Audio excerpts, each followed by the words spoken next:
Airport का यहां पर उद्घाटन होने वाला है। प्रधानमंत्री मोदी जी के लिए खास नागरिक है। दोस्तों, और एक चीज आपको याद दिलाना चाहूंगा कि प्रधानमंत्री जी ने सरकार प्रमुख के तहत रिकॉर्ड 8,936 दिन पूरे किए हैं आज तक। और आपको जानना होगा कि इसका मतलब ये नहीं है कि मोदी जी इतने दिन से सरकार प्रमुख थे। इसका मतलब ये है कि इतनों दिन से 8,900 करीब दिन से लगातार बिना रुकावट से, बिना थकावट से देश के लिए, देश की जनता के लिए लगातार सेवा करते रहे। ये सोच, ये विचार हमारे आदरणीय प्रधानमंत्री जी का है। और एक भी दिन कभी विराम नहीं, एक भी दिन कभी आराम नहीं, क्योंकि उनको आनंद मिलता है देश की सेवा करने के लिए, देश को विजय पथ पर आगे रखने के लिए, देश को कर्तव्य मार्ग पर आगे ले जाने के लिए।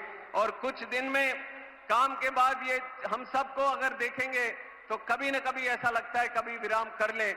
पर हमारे आदरणीय प्रधानमंत्री जी से हम सबको प्रेरणा लेना होगा, जिनके लिए दिन और रात एक ही संकल्प है, भारत का विजय, आत्मनिर्भर भारत, स्वच्छ भारत, डिजिटल भारत, उड़ान भारत और विकसित भारत।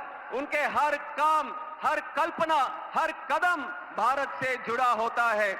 उनकी सोच किसी प्रांत, किसी जाति या किसी वर्ग के लिए सीमित नहीं है। वो करते हैं काम हमारे भारत के लिए। उनकी ताकत भारत है, उनकी शक्ति भारत है और उनका परिवार भारत है। ये हम सबको याद रखना पड़ेगा। और मेरे लिए भी गौरव की बात है, सौभाग्य की बात है, नागर उड्डयन मंत्रालय जैसे महत्वपूर्ण विभाग में अपने योगदान देने का एक अवसर आदरणीय प्रधानमंत्री जी के आशीर्वाद से मुझे मिला। और मैं कहना चाहूंगा, जेवर एयरपोर्ट प्रोजेक्ट में राज्य सरकार का भी विशेष समर्थन मिला। आदरणीय मुख्यमंत्री श्री योगी आदित्यनाथ जी के नेतृत्व में उत्तर प्रदेश अब उड्डयन प्रदेश बन रहा है, उत्तम प्रदेश भी बन रहा है। यहाँ पे क्राइम को घटाया, कॉमर्स को बढ़ाया, कंफ्यूजन को खत्म किया, कनेक्टिविटी को बढ़ाया, करप्शन को हटाया और कॉन्फिडेंस को यहाँ पे बढ़ाया।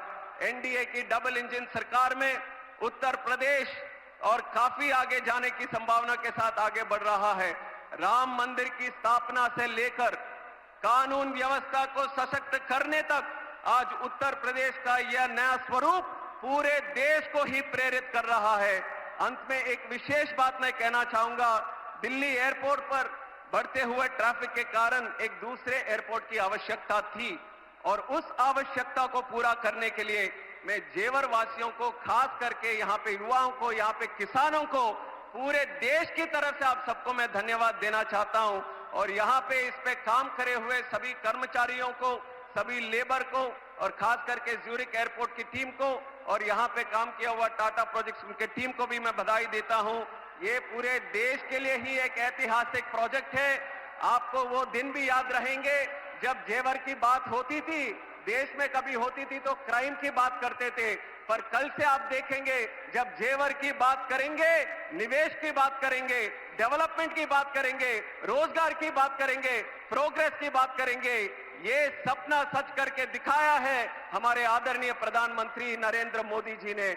आइए हम सब साथ पर उनका संकल्प जो है विकसित भारत 2047 को पूरा करने में हर आदमी को, हर युवा व्यक्ति को साथ में मिलकर चलना होगा। पूरे विश्व को दिखाना होगा भारत की ताकत क्या है। उसके लिए मैं फिर से आप सबको स्वागत करता हूं और इस ऐतिहासिक अवसर पर आप सबको बधाई देते हुए मैं विराम लेता हूं। जय श्री राम, जय हिंद, जय भारत।